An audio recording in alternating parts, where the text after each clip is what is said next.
Hello my friends, आप सुन रहे हैं हमारी कहानी माफियाज एंजल एपिसोड 8। तो चलिए स्टोरी को शुरू करते हैं। आरवी कॉरपोरेशन 40वें फ्लोर पर आरविश का कैबिन। आरविश अपनी किंग साइज चेयर पर बैठकर आराम से किसी राजा की तरह बैठा हुआ था और अपनी टेबल को इधर उधर गोल गोल घुमा रहा था और अपने होठों पर डबल स्माइल थी जो उसके कैबिन में खड़ा उसका असिस्टेंट अच्छे से देख पा रहा था। उसका असिस्टेंट आरविश को देखते हुए बोलने लगा, बॉस, आपने जैसा कहा था मैंने उसको वैसा ही बोल दिया है। वो कल सुबह यहाँ पर अपनी जॉब के लिए आ जाएगी। आरविश अपने होठों पर तेरी स्माइल करके आंखों में एक अजीब सी साजिश लिए सोचते हुए बोलने लगा, मिस अंतरा शर्मा, तुमने मेरी लाइफ में आकर अपनी ज़िंदगी की सबसे बड़ी गलती की है। अब तुम चाह कर भी मेरी लाइफ से जान नहीं सकती। तुम्हें तुम्हारी गलती की सज़ा इस तरह मिलेगी कि तुमने कभी सोचा भी नहीं होगा। तुमने मेरी लाइफ में आकर मेरी एंजल की जगह लेने की कोशिश की है। तुमने मेरी एंजल की जगह छीनने की कोशिश की है।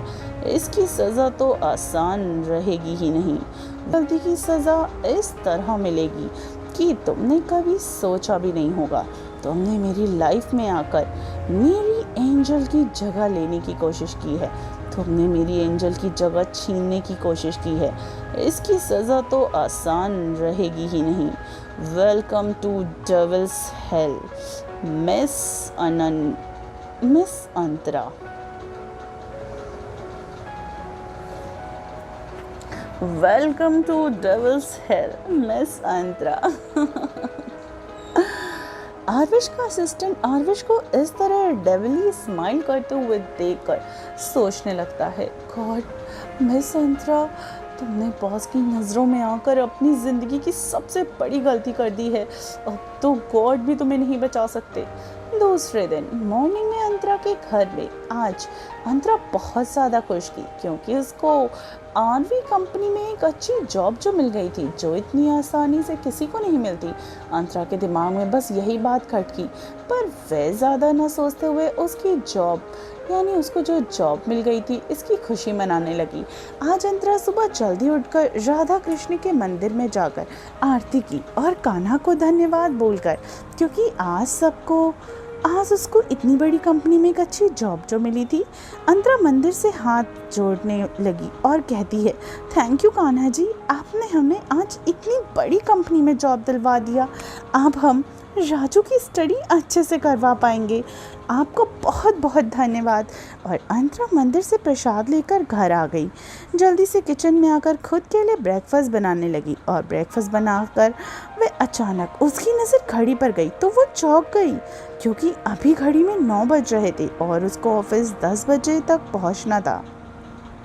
अंतरा घड़ी को देखते हुए कहने लगी, हे भगवान, कहीं मैं लेट ना हो जाऊं और आज मेरा ऑफिस का पहला दिन भी है। क्या सोचेंगे मेरे बारे में, कहीं मुझे जॉब से तो ना निकाल दे। अंतरा ये सब बोलते हुए जल्दी जल्दी ब्रेकफास्ट बनाने लगी। कुछ ही देर में ब्रेकफास्ट बनाकर उसने टिफ़िन में पैक कर लिया। फिर जल्दी से थोड़ा सा खाकर घर से निकल गई और ऑटो में बैठकर ऑफिस से लिए निकल गई। अंतरा ऑफिस के 40वें फ्लोर में लगभग 10 बजने में 10 मिनट बाकी होगा उसने में ही पहुँच कर जल्दी जल्दी असिस्टेंट के केबिन की ओर जाने लगी। अंतरा असिस्टेंट के केबिन में गई तो उसने देखा कि आरविश का असिस्टेंट यानी राव पहले से ही उसका इंतज़ार कर रहा था, जो अब वहाँ का मैनेजर था। वो जल्दी जल्दी सारी फाइलों को पकड़ रही थी। अंतरा उसको देखते हुए बोलने लगी, गुड मॉर्निंग सर। जैसे ही राव ने अंतरा की आवाज़ सुनी वैसे उसकी ओर देखते हुए बोला, कहाँ थी आप मिस अंतरा? बॉस आती ही होंगी, आपको पता है ना, आप उनकी असिस्टेंट है। उनके आने से पहले उनका पूरा कैबिन रेडी रखना है, वो भी आपका ही काम है। अब ये फाइल्स पकड़िए और जाइए उनके कैबिन में, इससे पहले कि बॉस वहाँ आ जाएं।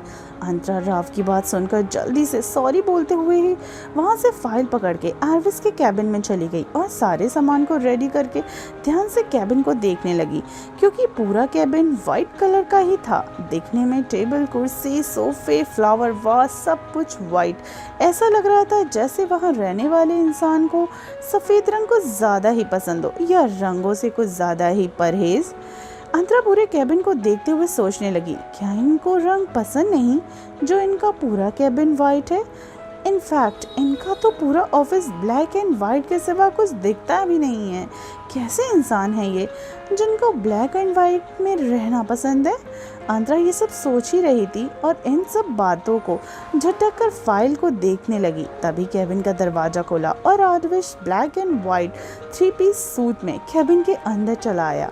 और जैसे ही उसकी नज़र अंतरा पर पड़ी, कुछ देर के लिए तो वो मंत्रमुग्ध हो गया। वह अंतरा को देखता ही रह गया। रेड चूड़ीदार पैजामा, सूट, बालों में छोटा सा क्लेचर, आंखों में काजल, हॉट, बिल्कुल हॉट नेचुरल रेड लिप्स जिसमें वह बिल्कुल रेड खिले हुए गुलाब की तरह लग रहे थे। अंतरा दरवाजे खुलने की आवाज़ से पीछे पलटकर आरविश को देखकर अपना सिर झुकाते हुए कहती है, गुड मॉर्निंग सर। आरविश अंतरा के विश करने से अपने होश में आते हुए गुस्से में जोरों से चिल्लाता है, राव।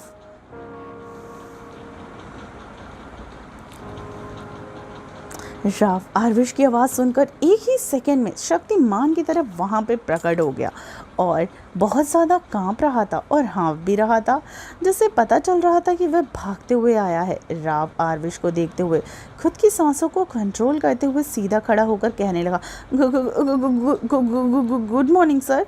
आरविश राव को देखते हुए गुस्से में बोलने लगा, क्या तुमको नहीं पता मेरे कैबिन में आने से पहले यहाँ पर कोई भी नहीं रहना चाहिए। राव आरविश को इस तरह गुस्से में देखकर घबराते हुए कहने लगा, पता है सर। आरविश राव को फिर उसी तरह गुस्से में देखते हुए, तो फिर यहाँ ये लड़की क्या कर रही है। अंतरा जो आरविश के गुस्से से चिल्लाने से डर गई थी, वह आरविश के बोलने से उसकी बातों से समझकर रोते हुए कहती है, सॉरी सर, हमसे गलती हो गई, हमें माफ़ कर दीजिए, अब से दोबारा गलती नहीं होगी। राव आप बात को अच्छे से समझ गया था कि आरविश गुस्से में क्यों है। राव ने एक बार अंतरा को देखते हुए अपना सिर झुकाकर बोलने लगा, सॉरी सर, मैंने ये बात अंतरा को मिस अंतरा को नहीं बताई थी। सॉरी सर, अब मैं इनको सारी बातें अच्छे से समझा दूंगा। आरविश राव को गुस्से में घूरते हुए बोलने लगा, गेट लॉस्ट, और वहाँ से अपनी चेयर में जाकर बैठ गया। राव अंतरा को देखते हुए वहीं पर जो खड़ी होकर रो रही थी, चलो बाहर। फिर अंतरा राव के साथ कैबिन से बाहर आ गई और राव को देखते हुए वैसे ही रोते हुए बोलने लगी, सॉरी सर, आपको हमारी वजह से डांट सुननी पड़ी। राव पहले तुम रोना बंद करो। और कुछ नहीं हुआ सर, ऐसे ही गुस्सा होते रहते हैं और तुम्हें अब से उनके प्रोफेशनल सेक्रेटरी हो तो तुम्हें अब इन सब को सहने की आदत डालनी पड़ेगी, स्पेशली उनके गुस्से को। अंतरा राव की बात सुनकर अपनी आंखें पोंछकर रोना बंद कर अपना सिर हाँ में हिला देती है। तभी वहाँ पर एक रिंग की आवाज़ सुनाई देती है। राव अंतरा को देखते हुए बोलने लगा, अब तुम ठीक हो जाओ, सर बुला रहे हैं वरना और भी ज़्यादा गुस्सा करेंगे। अंतरा अपना सिर हाँ में हिलाते हुए आरविश के कैबिन के बाहर हिम्मत जुटाते हुए बोलने लगी, मे आई कम इन सर। तभी अंदर से कड़क आवाज़ आई, कम इन। फिर अंतरा कैबिन के अंदर आकर अपना सिर झुकाकर, गुड मॉर्निंग सर। आरविश अंतरा को एक बार ऊपर से नीचे देखते हुए उसमें फिर से खोने लगा। आरविश अंतरा की पूरी बॉडी को अच्छे से देखने लगा, जैसे उसकी पूरी बॉडी को स्किन कर रहा हो या स्कैन कर रहा हो। अंतरा आरविश को इस तरह देखने से अनकंफर्टेबल होते हुए कहती है, सर आज आपकी 4 मीटिंग्स हैं, जिसमें से एक मीटिंग अभी 1 घंटे के बाद है डायमंड होटल में, जहां पर आपको पहुंचने में 1 घंटा लग जाएगा।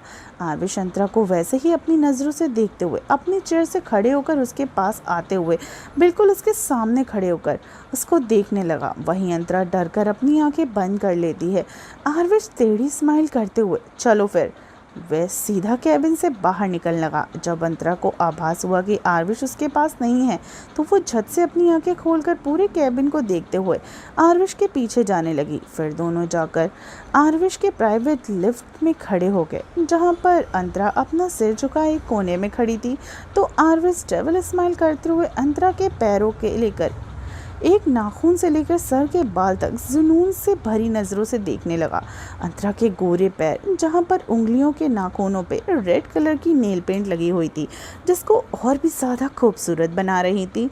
हाथों में एक छोटा सा ब्रोच था और कमर से नीचे तक लंबे बाल, जिसमें छोटा सा क्लचर लगा हुआ था, और बाकी बाल पूरे खुले हुए थे, जिसमें दो लटे उसके चेहरे पे आकर उसको और भी ज़्यादा अट्रैक्टिव या खूबसूरत बना रही थी। आंखों में गहरा काजल उसके फेस को और भी ज़्यादा खूबसूरत बना रहा था, और उसकी वो बड़ी बड़ी पलकें, रेड चेरी जैसे लिप्स, उसके गले में उसका कॉलर बोन जो उसको और भी ज़्यादा खूबसूरत बना रहा था, और चूड़ीदार रेड कलर का सूट पहनने पे बिल्कुल एक परी की तरह लग रही थी। आरविश अंतरा को जुनून भरी नज़रों से देखते हुए उसके पास आने लगा। अंतरा की तो ऐसे एक ही लिफ्ट में रहने के कारण उसकी हालत पहले से ही ख़राब थी। उसको बहुत ज़्यादा घबराहट महसूस हो रही थी। उसको पता नहीं आरविश में से एक अजीब सा डर लगता था, और जैसे उसको आभास हुआ कि आरविश उसके पास आ रहा है, उसकी सांसें लेने में भी अब उसको मुश्किल महसूस होने लगी। अब वह पूरी तरीके से लिफ्ट की दीवार से सट कर खड़ी हो गई। आरविश अंतरा के पास आकर उसकी दोनों तरफ दीवार पे हाथ रखते हुए अंतरा के ऊपर झुकते हुए कहता है, एंजल। स्टोरी को आगे सुनने के लिए स्टोरी में बने रहिए। क्या आरविश को कभी पता चल पाएगा कि अंतरा ही उसकी एंजल है, और क्या अंतरा को पता चल जाएगा कि आरविश ही उसका विश है? तो स्टोरी को आगे तक सुनने के लिए और इन सारे राजों से पर्दा उठने में अभी थोड़ा वक्त है, तो स्टोरी में बने रहिए और सुनते रहिए। माफियाज एंजल सिर्फ डिनी FM